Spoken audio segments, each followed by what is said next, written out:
Amém? Louvado seja o nome de Deus.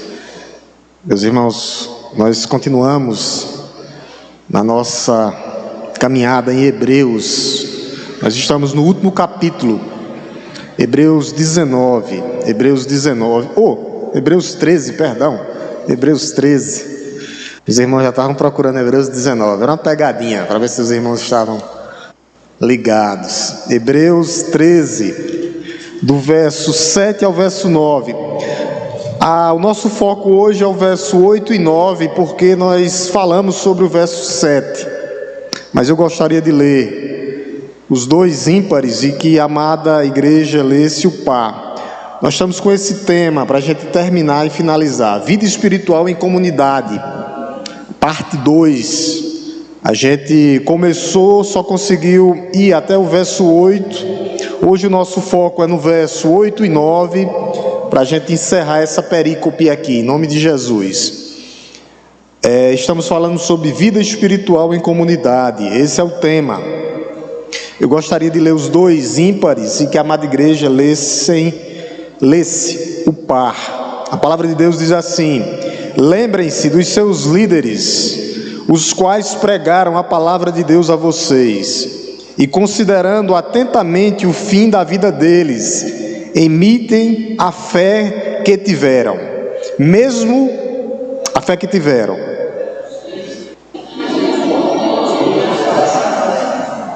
Não se deixem levar por doutrinas diferentes e estranhas, porque o que vale é ter o coração confirmado com graça, e não com alimentos, que nunca trouxeram proveito aos que procuram com isso. Amém? 3 versículos. A gente vai falar nesse tema nessa noite, vida espiritual em comunidade. E o que é que o autor ele nos exorta nessa noite? É que nós seguirmos os nossos líderes, que nós possamos imitar os nossos líderes espirituais. Por que é que o autor diz isso? O apóstolo Paulo, lá em 1 Coríntios 11:1, vai dizer assim, sejam meus imitadores, como eu também sou imitador de Cristo. Por isso nós devemos seguir os nossos líderes locais, espirituais, aqueles pastores fiéis que pregam a palavra de Deus, que vivem conforme a palavra de Deus, que são modelo para a igreja, lembrando que o modelo máximo quem é? Jesus. Esse é o modelo que nós devemos seguir. Mas o autor ele traz exemplos de líderes da igreja que nós devemos seguir. Que líderes são esses? Só lembrando que a gente falou no verso 7, lembrem-se dos seus líderes, os quais pregaram a palavra de Deus, aqueles que pregam a palavra de Deus.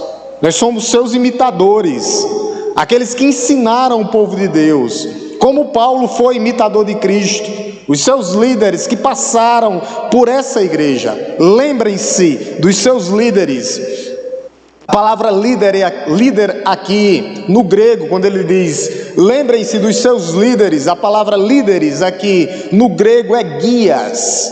Lembrem dos seus guias, aqueles que guiaram vocês, aqueles que direcionaram vocês. Como, pastor? Através da palavra. Aqueles que pregaram a palavra. Aqueles que pregaram a palavra. Guias é isso, aqueles que direcionam o rebanho do povo de Deus. Nós somos guias espirituais do rebanho de Cristo, guias que pregam a palavra de Deus, que vivem pela palavra de Deus. O primeiro ponto que a gente falou, só recordando desse verso 7 aqui, é que o pastor, um líder espiritual, ele deve ser exemplo para a igreja, para o rebanho de Cristo. Não somente guiando com palavras, mas com exemplo de vida. Não adianta eu pedir uma coisa e não fazer. Então, os fiéis, os crentes, os irmãos, têm que examinar o pastor sim, para que possa ser seus imitadores. Como o pastor é imitador de Cristo, o exemplo maior é Cristo. Segundo ponto que a gente falou, esses pastores, eles têm que ser alcançados pela fé. Porque se eles não tiverem fé em Cristo, como é que ele pode direcionar a igreja de Cristo? se a salvação é pela graça mediante a fé. A igreja brasileira hoje, ela está praticamente indo para caminhos que não agradam ao Senhor. Como é que a gente vai seguir esses líderes da prosperidade, do coach? Fica difícil. Como é que nós podemos imitar esses homens, seguir esses homens, se eles não são imitadores de Cristo? Se muitas igrejas hoje no Brasil vivem através da heresia, há tanta coisa acontecendo, falsa doutrina dentro das igrejas brasileiras. Há coisas terríveis que estão acontecendo dentro da igreja. Por isso nós seguimos, nós lembramos daqueles líderes que pregam a palavra de Deus e que vivem conforme a palavra de Deus. Nós aprendemos com a memória muitos líderes que passaram por essa igreja, que guiaram essa igreja. Quando ele diz lembrem-se dos seus líderes, ele está falando de todos aqueles que já passaram por aqui, aqueles que direcionaram a igreja de Cristo. Mas lembrando que no verso 8 ele diz quem é o guia que nós temos que seguir: Jesus, que é o mesmo, que não muda, o mesmo ontem, hoje e eternamente. Esse é o nosso pastor por excelência, que nós devemos seguir. Por isso, do verso 7 ao verso 9, nós temos que ser imitadores de Cristo, imitar os nossos líderes, porque os nossos líderes pregam a palavra de Deus. Nós lembramos aqui que esse autor aqui vai falar de várias pessoas que já eram exemplo dentro da igreja. Lá no capítulo 10, a gente não vai repetir, porque eu dei todos esses versículos no estudo anterior, tá? Eu vou só relembrar. Nessa comunidade, nós tivemos líderes que passaram por coisas terríveis. A comunidade que triunfou, eles foram um espetáculo para o mundo. Então o autor está lembrando daqueles homens que foram jogados no Coliseu romano, que morreram por causa da pregação da palavra, foram motivos de zombaria. Eles dizem, passaram pessoas que vocês podem imitar, eles foram motivo de escárnio para o mundo, mas diante dos olhos de Deus, eles têm que ser imitados. No capítulo 11, ele dá o exemplo dos heróis da fé, vários homens, Abraão, Isaac, Jacó, homens que foram lançados nas covas dos leões, homens que foram cerrados ao meio. E no capítulo 12 ele traz o exemplo de Cristo como exemplo maior. Aqui são os líderes do passado, quando ele diz, lembrem-se dos seus líderes. Mas, Vitória, pulando lá para o versículo 17, ele traz para os líderes locais atuais. Olha o que é que ele diz: obedeçam aos seus líderes e sejam submissos a eles, pois zelam pela alma de vocês. Presente, agora, hoje, o pastor tem a responsabilidade de zelar. Nós mostraremos as nossas mãos por toda palavra dita, proferida aqui nessa igreja, por todo cuidado pelas ovelhas de quem? De Cristo. Por isso nós temos, ele falou dos líderes do passado e fala dos líderes do presente, a importância dos líderes atuais da igreja. Mas lembrando, o exemplo maior é Jesus. Ele falou dos apóstolos também aqui, lá no capítulo 2, nós não vamos colocar, a gente viu isso também. Falou dos apóstolos, dos discípulos que começaram a igreja, mas ele sempre lembra que, às vezes, o rebanho de Cristo, ele não quer crescer. Eu falei sobre isso, tá? Na quarta-feira passada, lá em Hebreus 5, o escritor aqui vai dizer, vocês são meninos na fé. Algum de vocês, muitos de vocês já deveriam ser mestres, estar ensinando outras pessoas, mas vocês têm que estar tomando leite, vocês ainda são meninos. A mesma coisa o apóstolo Paulo diz, lá em 1 Coríntios 3, quando ele diz, eu tenho que dar leite a vocês, porque vocês são meninos na fé, vocês são carnais. Então nós temos que ouvir sim os nossos pastores atuais, ouvir os nossos pastores de perto, obedecer aos nossos líderes, ser submissos a eles, se eles estiverem com a palavra de Deus na mão, se eles falam e vivem conforme a vontade de Deus. Eu até brinquei, muitos dizem, vamos fazer missões, mas não obedecem à palavra de Deus. Quando ele diz aqui no verso 7, ele diz assim: lembrem-se dos seus líderes, são os líderes que passaram pela igreja, aqueles que pregaram, foram fiéis à palavra de Deus. É uma exortação à igreja local, se lembrarem de todos os seus líderes. Por quê? Porque eles deixaram sua marca e sua contribuição aqui sim. Líderes fiéis, que iniciaram, já pensou? Os americanos que iniciaram o trabalho batista aqui, vieram Petrolina, Araripina, Ouricuri. Temos que lembrar desses homens, do legado que esses homens deixaram. Por isso que ele diz aqui, é um imperativo, lembrem-se, porque esses homens são dignos de ser imitados. A palavra aqui, quando ele diz lembrem-se, é um verbo grego que é um verbo de continuidade. Está no presente, continue lembrando, ou lembrai-vos sempre daqueles homens de Deus. Aqueles que falaram, aqueles que zelam pela vida de vocês, que zelam pelo rebanho de Cristo, porque um dia eles mostrarão as suas mãos, nós mostraremos as nossas mãos. Esses falsos profetas aí fora serão julgados por todas as palavras que eles dizem. Por isso nós temos a responsabilidade com a igreja local, com a igreja de Cristo.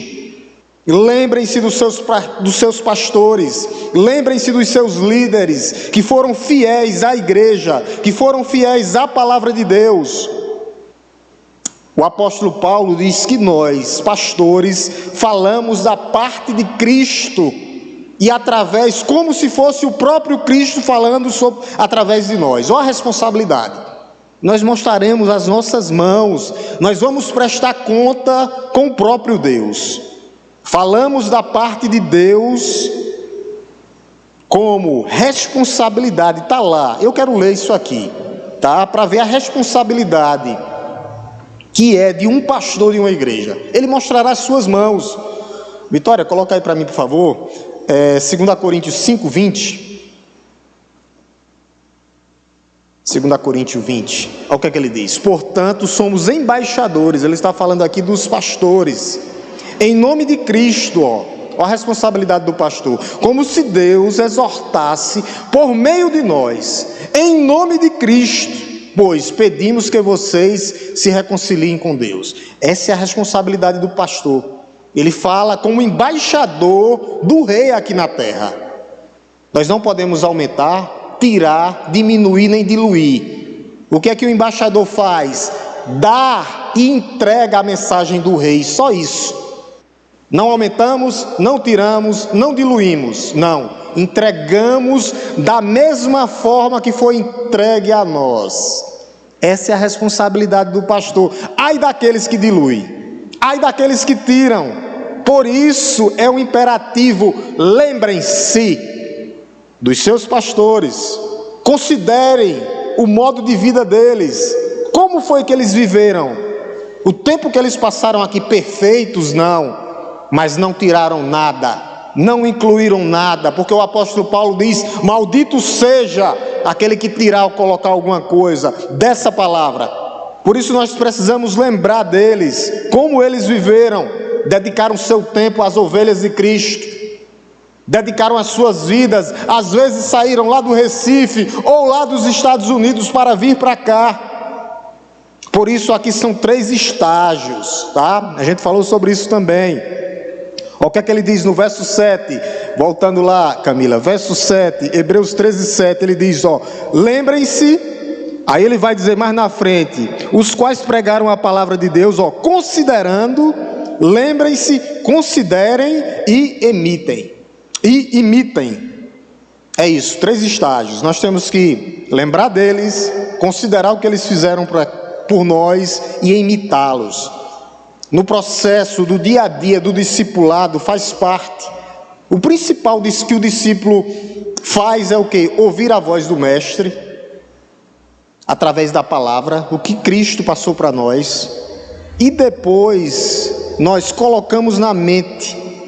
Então, o que o pastor fala aqui, você escuta, você ouve, através do que Cristo ensinou, e em seguida você vai fazer o quê? Meditar. Depois que você medita, entende a palavra, você vai seguir, obedecer, depois é que você é um imitador, depois é que você vai seguir. Você aprendeu? Sim, aprendi. Estou praticando? Sim. Estou vivendo? Sim. É isso que nós fazemos. Esse é o processo de discipulado. Quando é que nós fazemos isso, pastor? Na vida cotidiana, mensalmente, semanalmente, diariamente. Isso na teologia nós chamamos de imitando a Cristo. Nós somos imitadores de Cristo. Paulo diz, sejam meus imitadores, porque eu sou imitador de Cristo. Cristo é o centro, nunca foi o homem. Os líderes estão aqui para direcionar, para guiar. O rebanho é de Deus, o rebanho é de Cristo. A igreja é de Cristo, o cabeça é Cristo. Não são homens, não, é Cristo, é a igreja. Por isso nós caminhamos conforme os nossos líderes caminham, se eles realmente forem imitadores de Cristo. Geralmente o ser humano ele tem tendência a esquecer do que as pessoas passaram e fizeram por elas. Nós não podemos esquecer daqueles que passaram pelas nossas vidas, aqueles que trouxeram a palavra de Deus com fidelidade. Ao mesmo tempo, a igreja ela é perfeita. Ninguém pode botar ninguém em pedestal, não. Não existe o maioral, o líder no pedestal aqui, não. Nem venerá-lo, não, de forma nenhuma. Mas nós damos honra a quem tem honra. A palavra de Deus diz isso. A palavra de Deus diz isso. Nós damos honra a quem tem honra. Nós honramos os nossos líderes espirituais. Por isso nós temos que nos fazer 3 perguntas sobre o pastor da sua igreja, sobre o seu líder de ministério. Ele prega a palavra de Deus, é verdade? Prega a palavra? Prega a sã doutrina? Ou ele está pregando alguma novidade, trazendo alguma novidade para o púlpito, que está entrando sorrateiramente dentro da igreja? Está pregando só a palavra, está vivendo a palavra essa. O pastor prega e vive, é verdade? Eles realmente glorificam a Deus, eles estão guardando a palavra de Deus, e outro é até o fim, imite a fé que eles tiveram, é como ele começa e como ele termina, não adianta, é uma caminhada. Como é que está o seu pastor? Começou bom, caiu no meio do caminho, não perfeição, mas um homem temente a Deus, é aquele que guarda a fé, aquele que combate o bom combate. É verdade que ele tem que ser imitado, ser uma pessoa que pode ser imitado, ele merece ser imitado, porque ele imita Cristo, ele serve de exemplo verdadeiramente para as ovelhas, para os crentes aqui agora, nesse momento, ele serve de exemplo. Os líderes estão conduzindo as ovelhas de Cristo conforme Cristo mandou. Eles vivem em santidade, o seu pastor. Eles são homens de oração. Estão empenhados em buscar em primeiro lugar o reino de Deus e a sua justiça. Tudo isso a igreja faz uma avaliação. Eles estão verdadeiramente comprometidos com a grande comissão que Jesus deixou. Tem que ser as duas coisas, doutrina e sair, pregar e fazer discípulos. Verdadeiramente eles estão vivendo conforme a palavra de Deus, a sua conduta, como ele vive com a sua esposa. É homem de uma só mulher. Tem que ter essa avaliação, isso é uma avaliação com critério, que a igreja tem que ter. Essa epístola, ela é escrita para dizer que Esses irmãos tinham que imitar os seus líderes. E o bom de tudo isso é que os tempos mudam, os líderes mudam, mas Jesus Cristo é imutável. Aqui a gente parou aqui. Olha o que é que diz, verso 8. Ele não muda. Por isso ele é o nosso líder maior, o nosso modelo máximo. Os líderes vão passar e Cristo continuará, não muda. Jesus Cristo é o mesmo. Ontem, hoje, para sempre. Ontem, hoje, eternamente. O imutável, que não muda. Os líderes vão mudar. O rebanho vai ser mudado também, porque nós vamos envelhecer e vai vir outra geração. Mas Ele, que é o nosso líder maior, é imutável, não muda. Jesus Cristo, nosso modelo imutável, o mesmo de ontem, hoje e eternamente, e para sempre, eternamente, não muda. É interessante que essa recomendação, o escritor aqui, a sabedoria do escritor é tremendo quando você está lendo em casa. Ele coloca esse modelo máximo, superior a tudo e a todos, Jesus Cristo, entre o modelo de líder a ser seguido, que prega a palavra, e no verso 9, aqueles que falam de falsas doutrinas, para dizer que Jesus Cristo é o exemplo maior. O que é que ele diz no verso 9? No verso 7 ele tinha dito, lembrem dos seus líderes, os quais pregaram a palavra. Então lembrem sempre. Aí ele vai dizer o exemplo maior, Jesus Cristo mesmo ontem, hoje e eternamente. Aí ele vai colocar aqui justamente os falsos profetas, não deixem levar por doutrinas diferentes e estranhas. Então alguém tentou inserir algumas doutrinas que não condiziam com a palavra de Deus. Então, entre os líderes que pregam a verdade, Jesus Cristo que não muda e os falsos líderes, nós temos que ter esse cuidado. O autor deixou aqui bem claro, o imutável está aqui, no meio, para conduzir a igreja dele, onde ele é o cabeça. É nesse contexto aqui que o autor escreve essa perícope aqui. É nesse contexto que Jesus Cristo é o imutável, ele é o nosso modelo supremo. Nada pode substituir Jesus, nada. A sua supremacia, a sua superioridade, a sua autoridade permanece o quê? Eternamente. Ele é o mesmo hoje, ontem, hoje, para sempre, ontem, hoje e eternamente. Esse é o modelo. Só que o autor já tinha falado isso. O autor vem falando da superioridade de Cristo. Toda a epístola, que pelo seu sangue nós temos o perfeito chegou. Mas eu quero só colocar a mesma coisa que ele tinha falado no capítulo 1, Vitória. Capítulo 1, verso 11 e 12. Só para a gente ver que o autor, desde o capítulo 1, já vem falando de Jesus Cristo. Essa mesma frase aqui ele diz. Olha o que é que ele diz. Eles pereceram, os que passaram, tá? Pela igreja. Mas tu, Senhor, permanece. Todos eles envelheceram como vestes. Agora Jesus, ao verso 12. Como manto tu enrolarás, e como roupa será igualmente mudados. Tu, porém, és o mesmo. Os teus anos jamais terão fim. É o mesmo. Ontem, hoje e eternamente. Jamais terão fim, porque Ele é eterno. Ele não muda. Ele é o Senhor da igreja, Ele é o modelo máximo, Jesus Cristo, Filho de Deus, que agora está em glória, majestade, foi à cruz, sim, morreu, mas ressuscitou, ascendeu aos céus, está à destra de Deus Pai, zelando, intercedendo por nós, nos justifica através do seu sangue. E hoje, ressurreto dos mortos, entronizado no céu, o sacerdote por excelência, o modelo máximo, que atua através do Espírito Santo agora, convencendo o homem do pecado, da justiça e do juízo. É Ele que conduz a sua igreja. Nós temos que lembrar dos nossos líderes, mas o exemplo maior é justamente o verso 8. Jesus Cristo mesmo, o dono da igreja, ontem, hoje e para sempre. É Ele, e é por Ele que nós somos conduzidos, igreja do Senhor. Por Ele que nós somos conduzidos. através agora do Espírito Santo de Deus.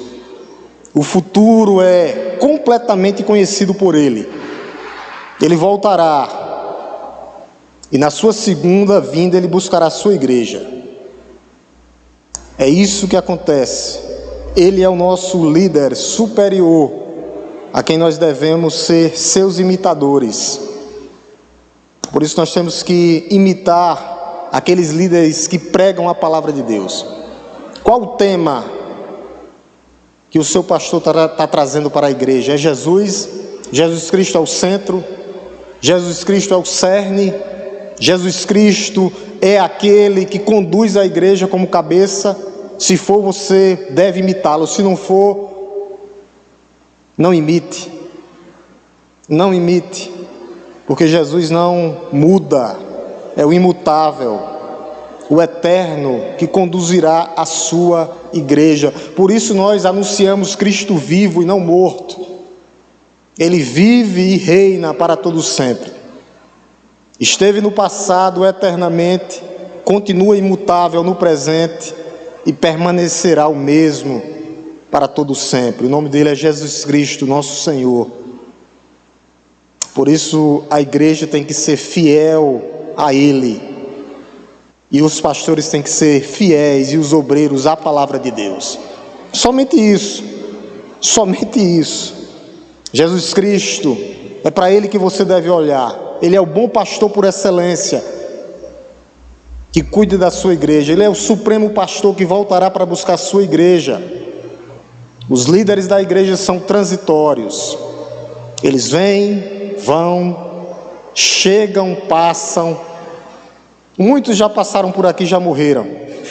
Líderes fiéis, mas às vezes, o que é que acontece dentro da igreja? Líderes que após uma sucessão de um pastor, chega na igreja e traz doutrinas estranhas. Esses guias, geralmente, eles se desviam do curso, do caminho de Deus. Às vezes por causa de heresias, às vezes de erros, ou às vezes porque são permissivos. Eles não têm pulso forte para conduzir a igreja do Senhor com o cajado na mão. É melhor agradar a Deus do que agradar a homens. Não mude, obreiro, não mude por causa de homens. Não mudem. O cajado é na sua mão que Ele lhe entregou. Ele é imutável para que você possa conseguir triar e guiar as suas ovelhas. É para isso que Cristo lhe deu o cajado. Por isso que as ovelhas estão com os olhos nele. Os olhos nele, tanto no pastor que guia, como no pastor por excelência. É isso. Nós não podemos deixar entrar obreiros. E não podemos ser permissivos, afrouxar a corda. A igreja tem que ser conduzida pela palavra de Deus, somente pela palavra de Deus. E vocês, minhas ovelhas de Cristo, ovelhas do Senhor, nunca construa sua vida sobre homens, não. Construa sua vida sobre Jesus, e você será bem-aventurado. Seguindo os seus guias. A palavra aqui é, lembrem dos seus guias. Líderes aqui no grego é guia. Aqueles que guiam a igreja de Cristo. No verso 8, é isso que ele diz. O guia por excelência, o supremo pastor, Jesus Cristo, que é o mesmo ontem, hoje e eternamente. Quando chega no verso 9, ele vai dizer como essa igreja, a igreja atual, ela deve ser guiada. A igreja deve ser guiada pelos estatutos deixados por Deus. Onde é que ele está, pastor? Aqui. Ele já deixou. A sua fidelidade tem que ser o quê, pastor? A sã doutrina. A fidelidade da igreja, inclusive, é o nosso primeiro princípio. Princípio batista. A autoridade das escrituras, sobre tudo e sobre todos. A igreja, a Bíblia está aqui, a igreja está aqui. ela é autoridade, o homem não manda na igreja, a autoridade é a palavra de Deus. Por isso ele começa no verso 9 dizendo assim, ó: não se deixe levar por doutrinas diferentes. Não, doutrinas diferentes. Aí ele vai dizer estranhas. Não. Toda geração vai travar uma luta. Toda geração vai travar uma luta contra a defesa da fé, contra a pureza do evangelho. Abra a porta e saia daí. Tudo pode. Por isso que eles podem ter 1000. Porque pode estar lá e pode estar lá em São Herodes, como diz o nosso amado pastor Hélio. Então é bom viver assim. Eu vivo como eu quero, do jeito que eu quero, da forma que eu quero. Pode tudo. Só não pode ir para o céu. Só não pode ir para o céu vivendo assim uma vida dupla. Por isso ele diz aqui, no verso 9: não se deixe levar por doutrinas estranhas e diferentes. Se tudo pode, tem alguma coisa errada nesses locais onde você vai. Tudo pode, o que diz a palavra de Deus. Pode, aqui tudo pode. Faça que nem Maria lá. Maria disse, só faça tudo o que ele mandar. Tudo, aí pode. Agora viver como eles vivem, não. Estão se preparando para ir para a festa da carne. Tudo pode. O problema dessa época era a questão de alimentos. Olha o que ele diz no restante do verso 9: porque o que vale é ter o coração confirmado com a graça e não com os alimentos. A gente viu que os judaizantes estavam no meio da igreja e havia aquela briga, né? Come carne de porco, não come carne de porco. Come galinha a cabidela, não come galinha a cabidela, porque tinha um sangue no pescoço. E Jesus, o que é que ele faz? Ele purifica todos os alimentos. Não é o que a gente come, mas é o que sai do nosso coração. Aí o autor, ele lembra aqui do que Jesus disse. Aqui ele está interligado ao que Jesus disse lá em Mateus. Vamos colocar, Vitória? Mateus 7, 18, 23. Jesus aqui está dizendo que o problema não é os alimentos. Olha o que é que ele diz aqui: é ter confirmado com a graça e não com alimentos. Aí ele vai dizer no final do verso só, que nunca trouxeram proveito. Havia essa briga, mas olha o que é que diz em Marcos 7, 18, 23. Marcos, desce aí, Vitória. Se não for, é Mateus.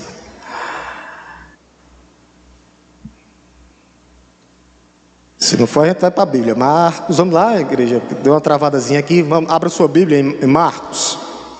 Marcos aqui, ó, chegou. Marcos 7, 18 até o 23. Chegou aqui, gente, ó. Jesus dizendo que o problema nunca foi os alimentos, purificando tudo, ó. Jesus disse: então vocês também não entendem, não compreendem que tudo o que está fora da pessoa, entrando nela, não pode contaminar. O que é que ele está dizendo? O alimento não contamina, porque não entra no coração delas, mas no estômago, e depois é eliminado. E assim Jesus considerou puro, ó, todos os alimentos. Aí ele termina e dizia: o que sai da pessoa, isso é o que contamina. Aí ele vai dizer o que é que contamina agora. Porque dentro do coração da pessoa é que procede, ó, os maus pensamentos, as imoralidades sexuais, os furtos, os homicídios, os adultérios, a avareza, a maldade, o engano, a libertinagem, a inveja, a blasfêmia, o orgulho e a falta de juízo. Aí ele diz: todos estes males vêm de dentro, que contamina a pessoa, ó, de dentro, daqui. O problema não é o que a gente come. O autor está combatendo e dizendo a mesma coisa que Jesus falou. Ele está pegando a frase de Jesus. Aqui no verso 9, voltemos para Hebreus 9, quando ele diz: não é o alimento. Esse alimento ele nunca trouxe proveito. Aos que se preocupam com isso, ele pega o que Jesus diz aqui. Hebreus 13, 9. Essas coisas eram populares naquela época, por causa dos judaizantes. das dietas que eles tinham, do calendário judaico. Só que Jesus, ele considera puro todos os alimentos. O problema não é o que vocês estão comendo, não. É o que sai, do coração de vocês, da mente de vocês. É a maldade do coração de vocês, não o que vocês comem. Nunca foi o alimento, mas a impureza do coração de vocês. E Paulo, ele dá um checkmate nisso aí. Ele diz que Cristo é o cumprimento disso tudo. Vamos colocar, Vitória, onde Jesus, ele, através de Paulo, usado pelo Espírito Santo, Paulo diz que tudo isso era sombras. Vamos lá em Colossenses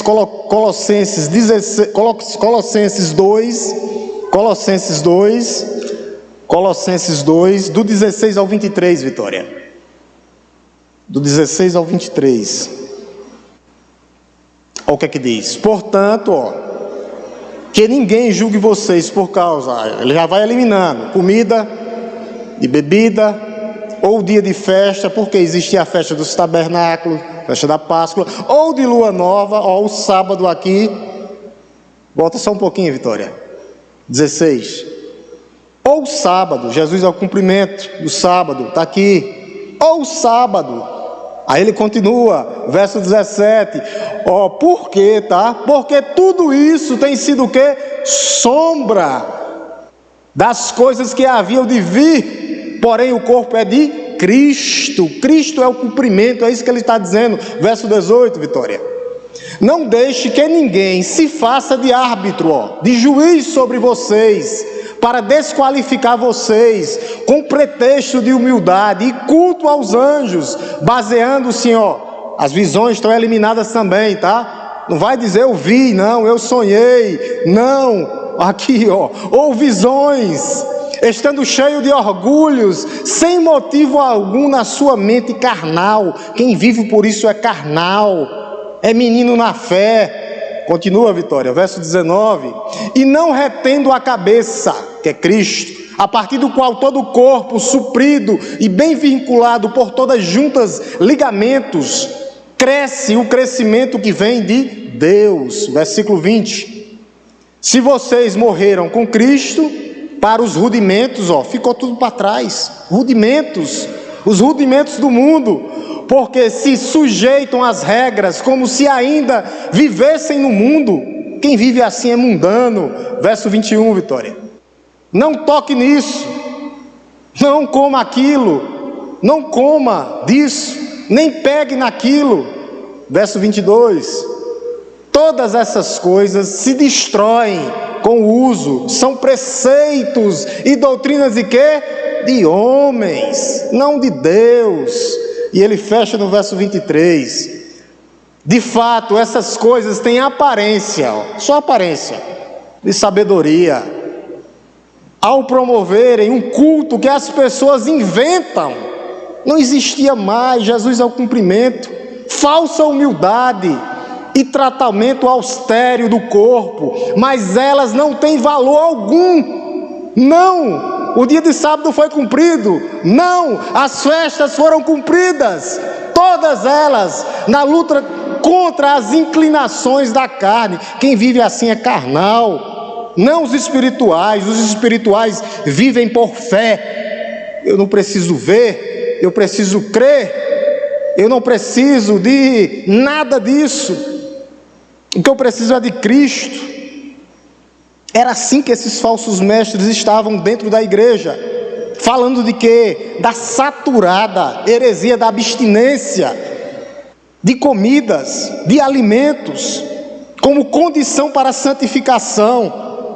E o que era que eles estavam colocando? A graça em contraste com a comida. Olha o que é que ele diz no verso 9. Não se deixem levar, voltando, Hebreus 13:9, deixe sua Bíblia aberta, por doutrinas diferentes e estranhas, porque o que vale é ter no coração confirmado com a graça. Eles estavam trocando a comida e o alimento, e isso era uma coisa que estava enraizada naquela cultura. Paulo, em todas as cartas dele, ele combate isso aí. Os falsos mestres infiltrados dentro da igreja, falsas doutrinas. Hoje pessoas querem voltar ao judaísmo, A arca da aliança no meio, adorando a arca. Tem muitas igrejas assim. Pastores vestidos de rabino. Palhaçada demais, meu Deus do céu. Eu olho, eu fico, isso é uma tristeza. Não leram Colossenses? Só lê Colossenses. Ele quebra. Aí Gálatas enterra tudo isso aqui, né? A gente vai ler Gálatas. Gálatas vai enterrar isso aí. Enterra. Vamos ver esse combate de Paulo. Porque isso aqui Paulo chama, sabe de quê? Apostasia dos últimos dias. Vitória, 1 Timóteo 4, do 1 ao 5. Terrível. Olha o que é que ele diz, o apóstolo Paulo. Combatendo os falsos profetas. 1 Timóteo 4, do 1 ao 5. Olha o que é que ele diz. Ora, o Espírito afirma expressamente que nos últimos tempos, agora chegou, viu? Alguns apostatarão da fé por obedecerem o quê? Espíritos enganadores. É assim. Espíritos enganadores. E há ensinos de quê? De demônios. É assim. Está cheio essas igrejas aí. Verso 2, Vitória. O que é que diz? Pela hipocrisia dos que falam mentiras e que têm consciência cauterizada. Falam mentiras, os outros escutam, mas estão com a mente com calo. Tem que cauterizar, que proíbe o casamento e que exige o que? Abstinência de alimentos. A mesma coisa que Paulo combatendo.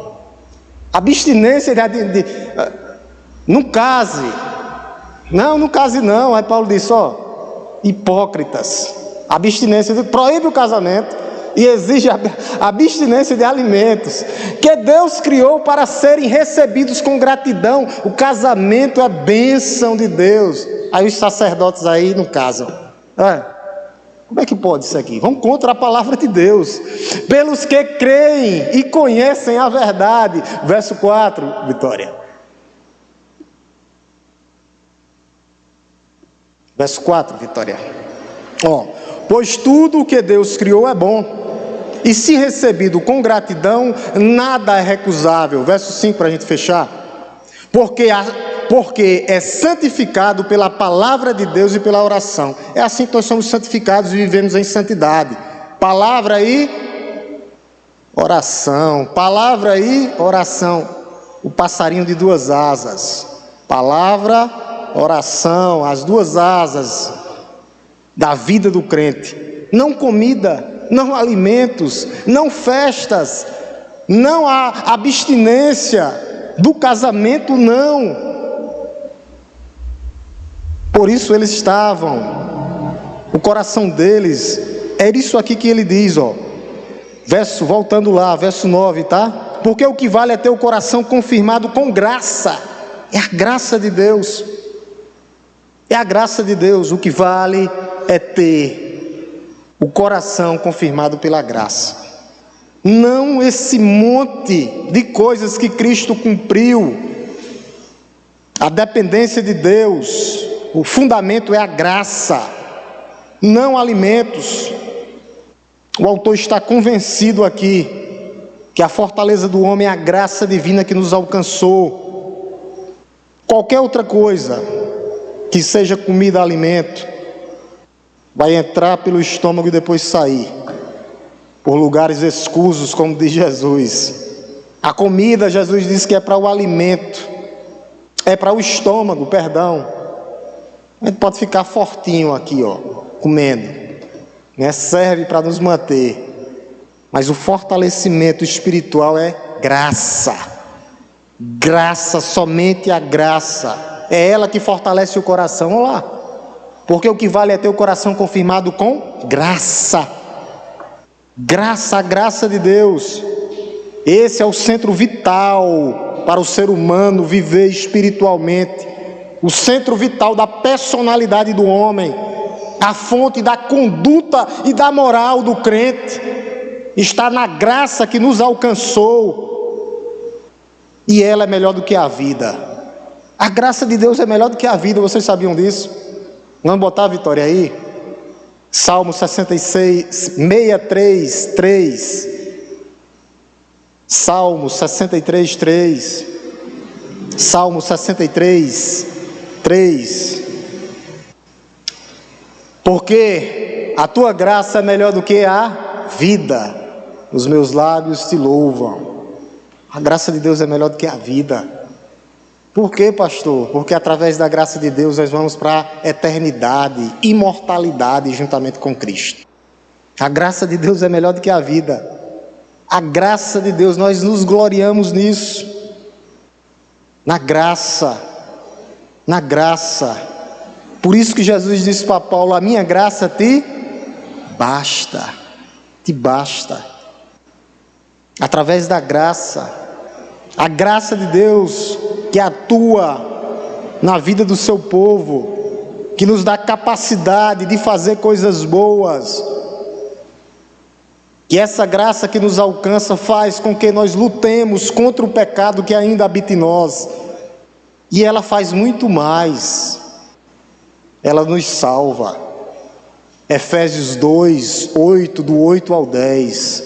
Salvos pela graça mediante a fé. Isso não vem de vós, de vocês. Isto não vem de vocês. É dom de Deus. Verso 9, Vitória. É dom de Deus. Não de obras, não, porque o homem é orgulhoso. Não iria chegar lá no céu dizendo: ó Deus, eu fiz isso, eu fiz aquilo, eu fui visitar o meu amigo do passado, levei a palavra de Deus. Nada disso lhe leva para o céu. Não de obras, para que ninguém se glorie. Verso 10, Vitória. Pois somos feitura deles, criados em Cristo Jesus. Aí agora sim, para as boas obras, depois de alcançado pela graça, aos quais Deus de antemão preparou para que andássemos nelas. Até as boas obras foi Deus que preparou para ti. Que coisa, né? Nada vem de mim, tudo vem de Deus. Graças a Deus por isso. Louvado seja Ele por isso. Foi Ele que preparou para que eu andasse nelas. É isso que Ele faz, nos salvando, nos transformando, convertendo o nosso coração, direcionando as nossas vidas para o único caminho que é Jesus Cristo, nosso Senhor, para que agora, eu obedeço a Ele voluntariamente. Eu obedeço a Ele porque eu amo Ele. Nunca foi por força nem por pressão.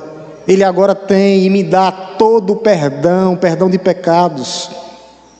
Por isso, meus irmãos, muitas heresias se infiltraram no meio da igreja no passado, e quase todas as epístolas combatem os falsos profetas,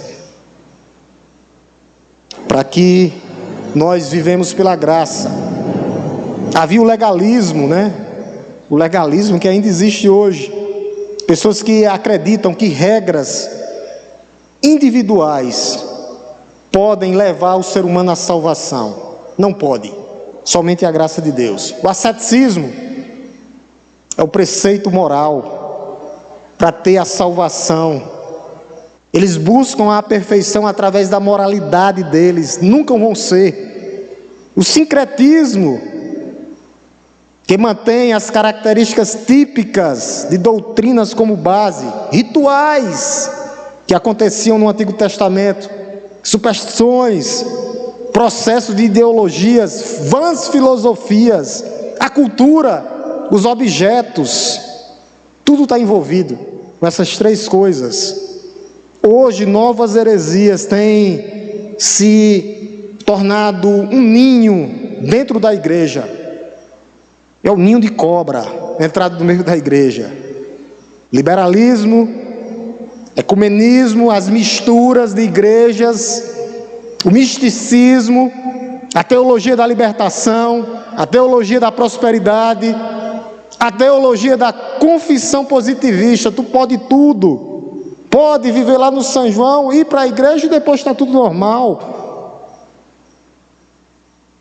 É elas que têm matado a igreja brasileira, matou a Europa, está descendo para os Estados Unidos. Aqui não. Nós não podemos nos tornar prisioneiros daqueles que tossem em tirar nossa liberdade. Nós somos livres em Cristo pela graça. Livres em Cristo. Inclusive esse é o tema. de Gálatas. Libertos em Cristo. É o tema central. Acho que Janderson já está preparando a arte. Deve estar, que eu já passei para ele já. É uma corrente sendo quebrada. Libertos. Libertos não para viver na libertinagem, que nem eles, não. Hebreus 9. Essas doutrinas ele vai falar aqui que eram estranhas. No começo do versículo 9. Não se deixe levar por doutrinas. Primeiro ele fala doutrinas diferentes. Ou estranhas, né? Diferentes. A palavra no grego aqui é multicolorida. É bonita aos olhos. Várias cores. Multicolorida. Essa é a palavra grega. Para doutrinas diferentes. Não se deixem levar por doutrinas diferentes. A palavra no grego é essa, multicolorida. Alegria. Você se fascina. São várias cores. Várias facetas. Aí você vai, tropeça e cai. Falsas doutrinas, elas têm cores diferentes, meus irmãos, mas a verdade só é uma, e a verdade é imutável, e essa é a verdade que é a palavra de Deus que vai permanecer para sempre. Ele diz, doutrinas diferentes e estranhas, aqui literalmente é estrangeiros no original, um estranho, você está vendo a face de um estranho aqui, que você nunca chega, nunca viu, e entra em sua casa de noite, já causa suspeita. Um estrangeiro chegando na sua casa à noite e entrou sem você perceber. É isso que o autor está dizendo aqui. Por isso o autor, aqui ele nos alerta. Aqui é um alerta. Para quê, pastor? O mercado da fé está aí. Quem dá mais, é mais do que vencedor. E a palavra de Deus não diz assim, não é quem dá mais. É que nós somos mais que vencedores por meio de Cristo Jesus, por meio daquele que nos amou. Mas o mercado da fé diz o que? Quem dá mais. É quem dá mais. Aqui, não. Aqui é doutrina pura, santa, que valoriza a graça de Deus, o que Deus fez por nós, salvação pela graça mediante a fé. Cristianismo. Acabou, não tem lugar. Para quê, pastor? Sacrifícios, não tem, nem de materiais, que havia o sacrifício material, você dá alguma coisa, nem de animais. No cristianismo não há mais lugar para refeições sagradas, não. Altares, como eles estão adorando ainda hoje, sacrificando ainda hoje, não. Tudo isso foi cumprido em Cristo. Cristo é o cumprimento da lei. Tudo isso é falsa doutrina. Eles querem trazer isso para o meio da igreja, para que saia sorrateiramente. São coisas externas, mundanas, comida, bebidas, ritos, cerimônias. Nada disso confirma o coração pela graça, somente Cristo. Ao contrário, geralmente essas coisas afastam o povo de Deus da presença de Deus. Somente Cristo pode nos manter. No final do verso 9, vai dizer que tudo isso não traz proveito nenhum. Nunca trouxeram, final do verso 9, nunca trouxeram proveito aos que com isso se preocupam. Não vale nada. São coisas aqui, o autor, é como se o autor dizendo, está vendo isso aí? É inútil. São coisas nocivas. São coisas daninhas que estão entrando dentro da igreja, ou danosas, ou prejudiciais. São coisas tóxicas. Eu costumo chamar as falsas doutrinas de o veneno de Satanás, que tem entrado no meio da igreja, sorrateiramente. Não só hoje. Só hoje o culto é a Deus. A Deus. Se eu for comemorar todo domingo um dia, é um dia de tudo. Eu não vou mais glorificar a Deus, mas ao homem. É o dia do soldado, o dia do pintor, o dia do homem, o dia da mulher, o dia do menino, o dia do doutor, o dia da doutora, o dia da atriz, Como é que pode? O culto é a Deus. Muitos estão agarrados em rudimentos, em usos e costumes. São rituais, são coisas externas. E santificação que é bom, nada. Aqui nós estamos caindo no legalismo, se a gente se dobrar essas coisas, irmãos. Deixar entrar. Pastor, o senhor é duro demais. Não, eu leio a palavra de Deus e vivo por ela. Não podemos ser legalistas, hipócritas, não. É o que é que ele diz aqui, não traz proveito nenhum. O que traz proveito é a graça de Deus que nos alcançou, somente ela. E nós vivemos por ela. E viveremos até a volta do Senhor. Amém, igreja? Que tristeza é essa? Amém, igreja? É por ela, somente por ela. Hoje nós só relembrar, tá? Lembre dos seus líderes, os que passaram por aqui. Lembrando que nós temos o líder que nunca vai mudar, o imutável, verso 8, Jesus Cristo, o mesmo ontem, hoje e eternamente. E nós fechamos no verso 9, não deixe ser levados por falsas doutrinas. Não, elas entram sorrateiramente no meio da igreja. As raposinhas lá de Jeremias, de Lamentações. Começa, faz uma brecha. Da brecha vira uma janela, da janela uma porta, da porta um portão, do portão uma avenida. Aí, meu amigo, para combater tchau, é isso. Nós não podemos deixar nada entrar sorrateiramente no meio da igreja. É palavra, é adoração, é amor por almas que estão sendo perdidas, através da graça, mediante a fé no que Cristo fez por nós. 5 minutos. Dá tempo de fazer 2 perguntas. Irmão Janderson, eu sei que ele não vai fazer uma pergunta, ele vai fazer um complemento. Já conheço.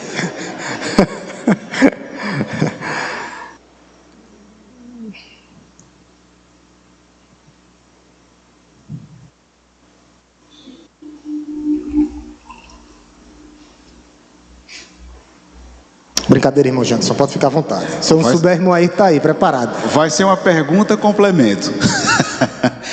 Pastor, uma coisa que me chama muita atenção em relação aos grupos, aos movimentos proféticos do século XIX, e citando como exemplo aqui o grupo do Adventismo e do Mormonismo. E eles têm boa parte das suas crenças baseadas em questões de visões, aparições de anjos. Verdade. E essas restrições alimentares, né? Essa dieta diferenciada, pregada por esses anjos que aparecem e trazem essa mensagem diferenciada. A minha pergunta não está relacionada direto ao texto de Hebreus, mas um texto correlacionado no sermão, que é Colossenses 2, a partir do versículo 18. E a minha pergunta é se o pastor enxerga nesse texto uma resposta que destrói as bases desses grupos religiosos nas suas estruturas. Completamente. Eu acho que a base é ali em Colossenses 2,16 e Gálatas. Ele trabalha tanto que esses grupos, tanto os mormons como o adventismo, eles não usam essas 2 cartas. Porque é como o pastor John Piper diz, é a dinamite de Deus na mão deles aí. Porque ele quebra totalmente todas essas dietas alimentares, todas essas falsas profecias que tiveram. Interessante, Janderson, que todas elas vêm através do anjo Miguel, tanto através de Joseph Smith, como através do Joseph Smith, que é o Adventismo do Sétimo Dia, e também Ellen White, né? Ellen White, e Joseph Smith nos Então, mormons. todos eles tiveram uma revelação de quê? Que veio através de anjos. E geralmente quem foi que veio dar essa revelação? O anjo Miguel. Não vem ninguém, né? Só Miguel que vem. E o que é que o apóstolo Paulo diz lá em Gálatas? Se eu mesmo, ou um anjo, Descer do céu, maldito seja aquele que tirar ou colocar alguma coisa dessa palavra. Então, essas duas cartas, ela vêm de encontro a combater totalmente essas seitas, completamente. Ela destrói por completo, porque eles vivem por isso, sincretismo. Eles vivem através disso e de profetadas, disso que você falou, Janderson, dessas visões que eles tiveram. E essas duas cartas, Colossenses e Gálatas, elas quebram todas essas seitas por completo. Eu vejo sim que ele é a dinamite de Deus para essas seitas, são Gálatas e Colossenses. A dinamite de Deus, gostei. A dinamite. Pode falar agora. Em relação à dieta alimentar, por exemplo, minha irmã é dos mormons. Ela não toma café, diz que é pecado. Eu imagino, eu digo, minha filha. Aí eu fico brincando com ela, entendeu? Não toma café, acho que não toma Coca-Cola, os adventistas não tomam Coca-Cola, né? Carne de animais impuros. Isso daí. Aí no caso os adventismos. O adventismo não toma café, nada que tenha cafeína, nem alimentos de animais impuros, como porco e outros. É uma série de restrições alimentares, né? E é interessante, né, Janderson, que lá no texto onde a gente viu que está correlato, ele diz: ninguém seja árbitro sobre vocês, sobre comida, bebida, ou dias de festas, ou dia de sábado. Aí Paulo, ele enterra as seitas aí, completamente.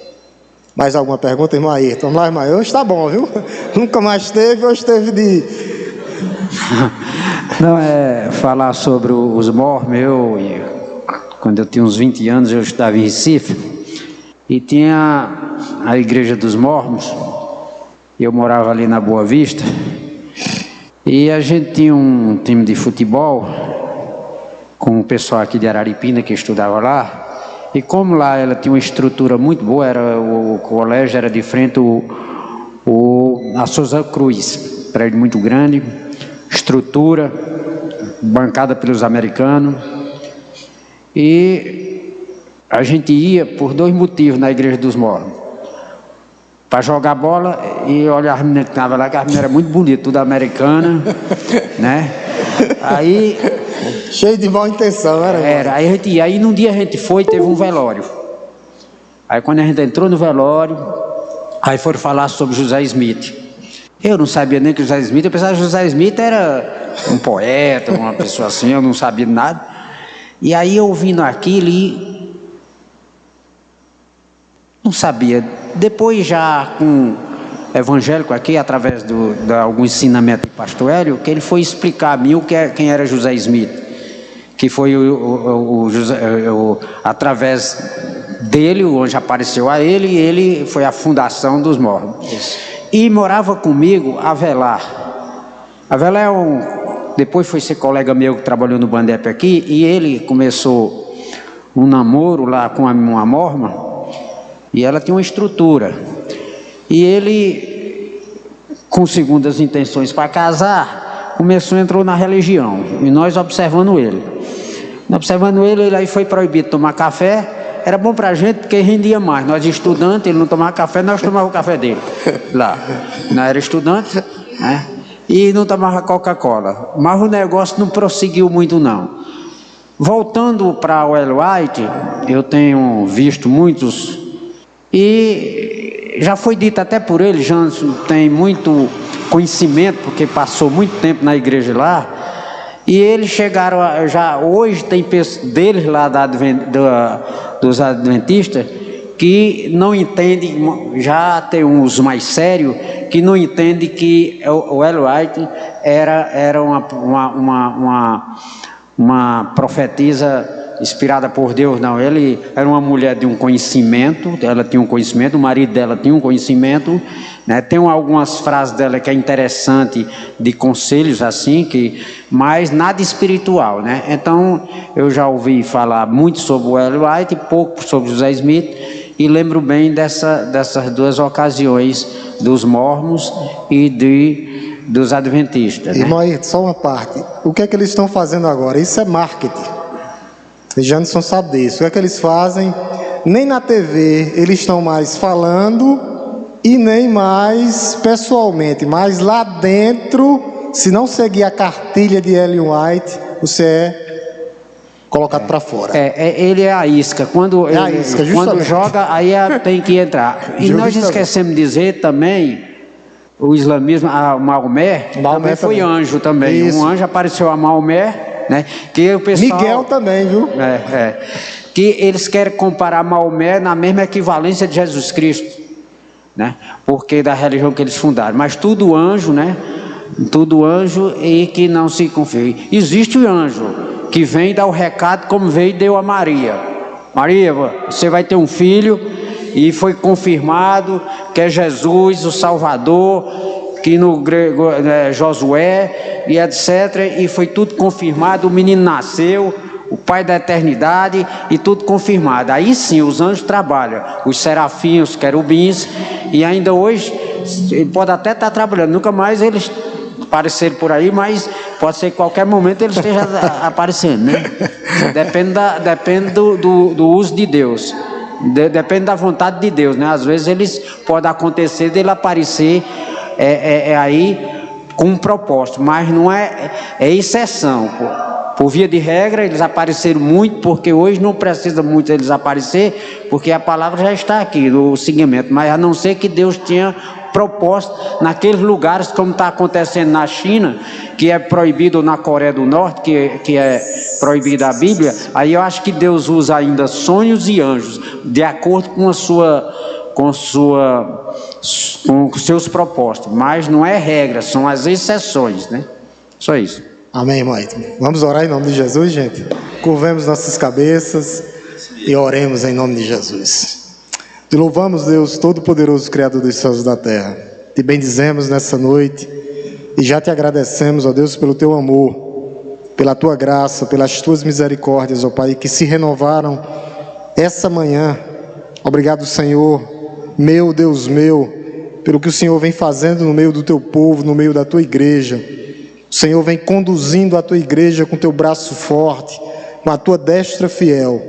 Continua, Pai, nos guardando de toda e qualquer falsa doutrina, ó Deus, que nós possamos ser vigilantes, ó Deus, com as novidades do mercado, ó Deus, que tem, ó Deus, entrado sorrateiramente no meio das igrejas. Que a tua igreja seja fiel à tua palavra, ela sendo, ó Deus, a nossa regra de prática e fé, aquela que nos direciona e nos conduz.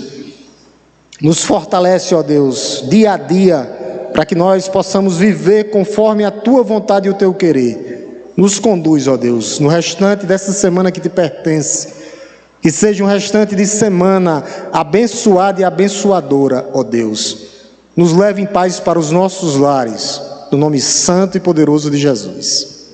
Deus nos abençoe, meus irmãos. Deus nos abençoe.